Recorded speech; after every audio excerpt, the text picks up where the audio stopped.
This is UWS News. I'm Robert McLean. Our lead story today is Suella Braverman accused the Met Office of double standards over pro-Palestine protests. The Home Secretary has hit out at the Metropolitan Police after the Commissioner, Sir Mark Rowley, resisted government pressure to ban this week's pro-Palestine march. The Home Secretary criticised the Metropolitan Police, saying there is a perception that senior police officers play favourites when it comes to protesters, after Rishi Sunak conceded that a pro-Palestine march on Armistice Day would go ahead. This comes after Mr Sunak described Saturday's march as disrespectful. In other news, migrants were on an entirely unstable vessel when 27 people died in a channel crossing in 2021 report. The report said that the British government response to the accident was hampered by a combination of poor visibility and a high number of boats that were crossing due to good weather.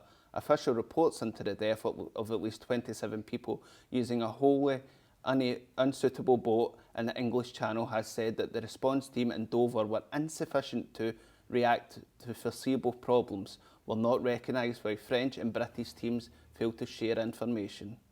Sports news: Scotland national team Josh Doig and Robbie McCrory included an injury-depleted squad for Euro 24 qualifiers as Angus Gunn misses out. We're now joined by Liam in the studio. Hello, Liam. Hi there, Robert.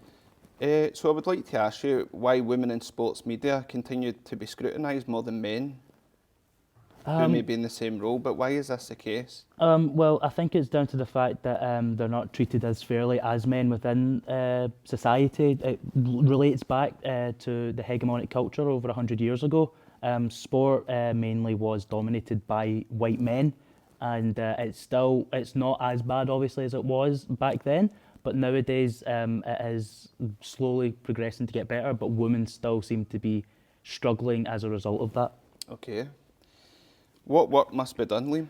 Better representation for one, because women still struggle to get chances involved in media.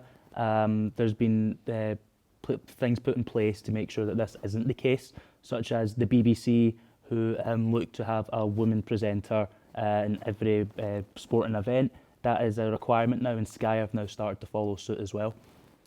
Okay, excellent.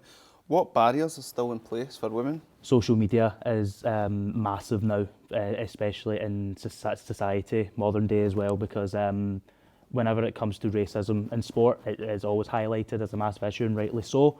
But when it comes to sexism in sport, it's almost like it's swept under the rug almost, and it isn't treated with the same level of security as much as other issues, which obviously needs to be improved upon.